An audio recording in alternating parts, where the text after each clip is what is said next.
Salam Indonesia, salam Nusantara dari Sabang sampai Merauke, dari Miangas sampai Pulau Rote. Mantalah iman kita, mantalah kasih kita, mantalah pengharapan kita, tentunya dalam Yesus Kristus yang menjadi Tuhan dan Juru Selamat kita dan Juru Selamat dunia. Jangan katakan bahwa Yesus itu bukan Tuhan. Jangan katakan pula bahwa Yesus itu bukan Juru Selamat. Dia adalah Tuhan dan dia adalah Juru Selamat bagi orang-orang yang percaya. Sebab dia telah berkata, akulah jalan dan kebenaran dan hidup, tiada seorang sampai kepada Allah kalau tidak melalui aku. Kalau engkau percaya engkau diselamatkan, engkau tidak percaya engkau dihukum. Puji nama Tuhan, saya mengucapkan selamat pagi bagi kita semuanya. Semangat pagi, semangat dari Roh Kudus, senantiasa semangat dari firman Allah, senantiasa ada dalam setiap kehidupan kita dalam melaksanakan aktivitas kita di pagi ini. Dan sebelumnya mari kita berdoa. Kami ingin menjadi keluarga yang diberkati oleh Tuhan, yang menerima segala kebaikan Tuhan, karena kami melakukan apa yang berkenan di hadapan Bapa. Di dalam nama Yesus kami bersyukur dan berdoa. Haleluya, amin. Puji nama Tuhan. Tema kita adalah rumah tangga yang diberkati Tuhan. Tentu kita sebagai orang-orang yang sudah berumah tangga, ini mohon maaf kepada mereka-mereka yang belum berumah tangga. Karena saya mau Tuhan gerakkan untuk membawa rumah tangga yang diberkati oleh Tuhan. Dan saya akan membaca satu ayat di dalam Mazmur 127. Jikalau bukan Tuhan yang membangun rumah, sia-sialah usaha orang yang membangunnya. Jadi agar kita dapat menikmati rumah tangga yang diberkati oleh Tuhan, ya, kita harus mengikuti petunjuk-petunjuk daripada firman Allah yang terdapat dalam firman Allah ini. Dan petunjuk yang pertama agar rumah tangga kita diberkati oleh Tuhan ialah jadikan Tuhan, sebagaimana bacaan kita, jadikan Tuhan jadi menjadi Tuhan di atas rumah tangga kita, di dalam rumah tangga kita, di dalam kehidupan kita masing-masing. Jadi setiap orang pemimpinnya adalah Tuhan, baik suami maupun istri. Kalau sudah punya anak-anak semuanya dipimpin oleh Tuhan, sehingga betul-betul rumah tangga itu adalah rumah tangga yang diberkati. Kita sudah lihat bagaimana seorang anak rela karena 400 juta membinasakan nyawa ibu bapaknya. Dan kita juga sudah lihat bagaimana orang-orang yang membunuh pasangannya sendiri dan membunuh anaknya dan lain sebagainya. Kita bisa melihat rumah tangga yang hancur lebur. Dan itu sebabnya supaya rumah tangga kita menjadi rumah tangga yang diberkati, mari kita melakukan petunjuk Allah ini. Jadikan petunjuk yang pertama itu, yaitu di mana Tuhan menjadi Tuhan atas rumah tangga kita, atas setiap pribadi, atas setiap kita yang ada. Dan supaya kita menikmati, karena firman Allah katakan, jikalau bukan Tuhan yang membangun rumah. Jadi kalau bukan Tuhan ada dalam rumah itu, bukan Tuhan yang berada di dalam bertahta di hati seseorang yang berkeluarga itu, atau suami istri, atau kalau dia sudah punya anak, maka kita akan mengalami keluarga yang kacau balau. Dan itu sebabnya biarkan dia berkuasa atas rumah tangga kita. Yang kedua, kata firman Allah, petunjuk yang kedua agar rumah tangga diberkati Tuhan ialah hiduplah takut akan Tuhan. Mazmur 128, berbahagialah setiap orang yang takut akan Tuhan, yang hidup menurut jalan yang ditunjukkannya. Jadi takut Tuhan dan melakukan apa yang ditunjukkan oleh Tuhan, perintah-perintah yang dilakukan oleh Tuhan. Karena kita tahu bahwa firman Allah berkata, berbahagialah setiap orang yang takut akan Tuhan.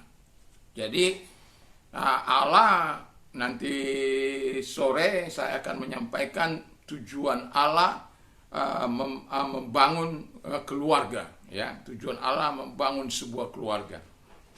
Nah, jadi kita tahu bahwa kalau Tuhan tidak ada, sia-sia.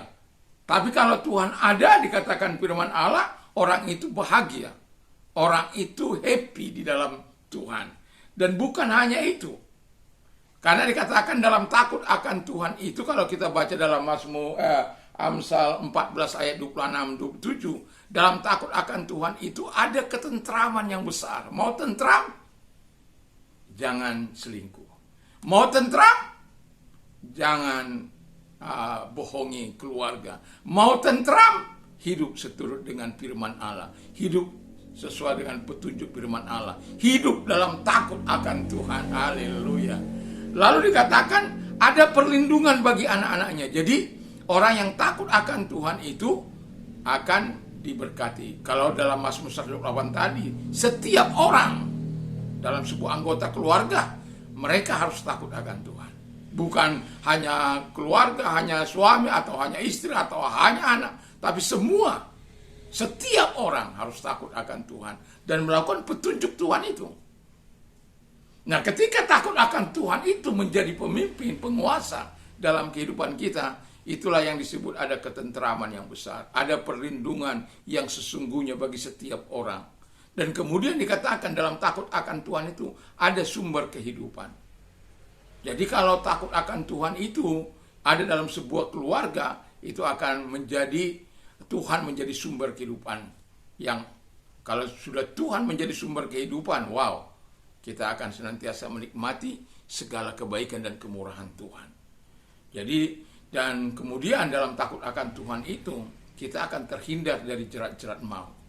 Kita tidak tahu, kadangkala ada orang-orang yang sirik, dengki, benci, dan lain sebagainya. Kita tidak tahu rencana mereka, tapi Tuhan tahu.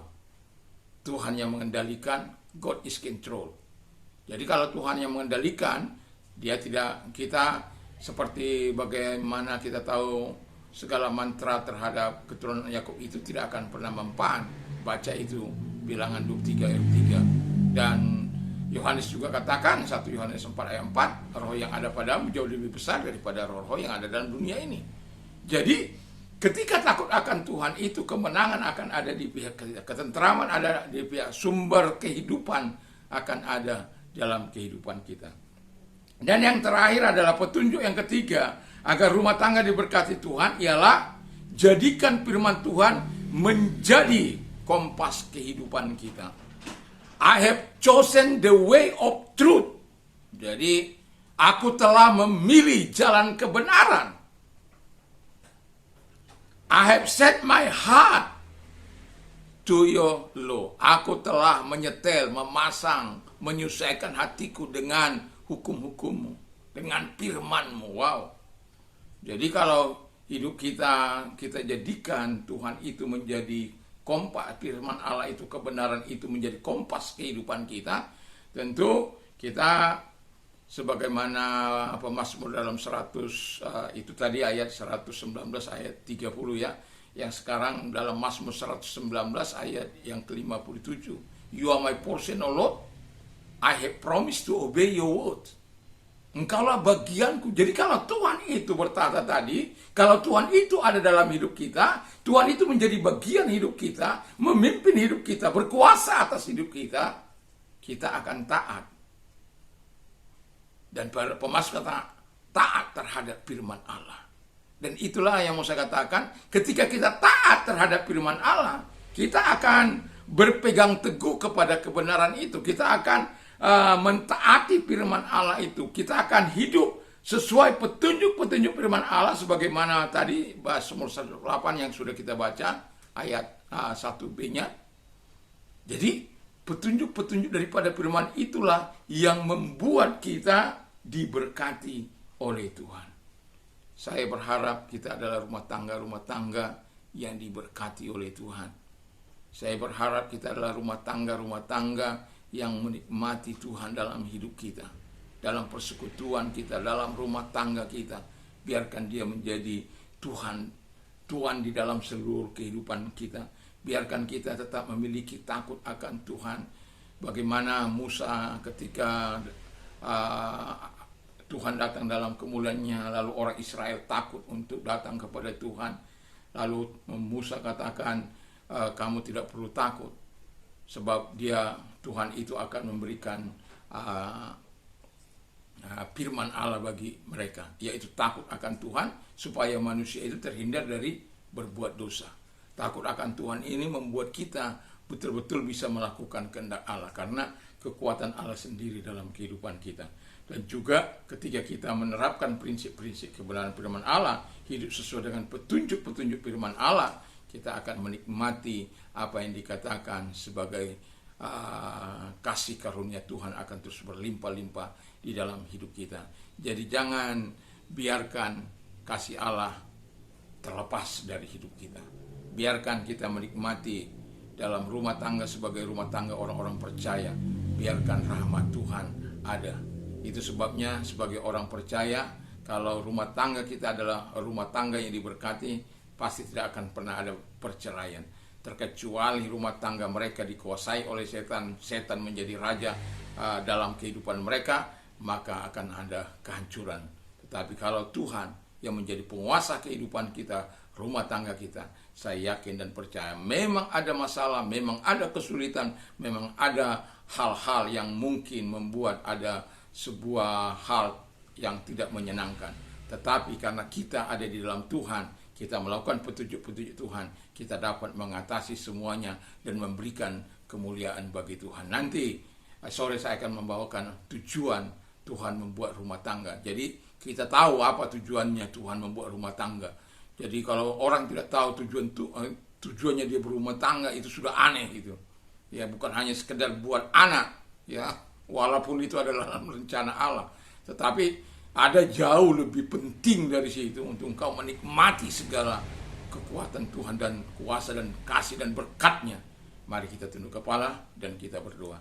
Terima kasih Tuhan, biarkanlah Engkau berkuasa atas hidup kami, dan biarkan takut akan Tuhan ada dalam hidup kami, dan biarkan kami berpegang teguh pada firman-Mu. Di dalam nama Tuhan Yesus kami bersyukur dan berdoa, sehingga kami menjadi keluarga yang diberkati oleh Tuhan.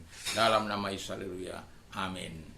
Dan saya mengucapkan selamat pagi, selamat kita beraktivitas tentunya bersama dengan Tuhan. Mantap, mantap, mantap.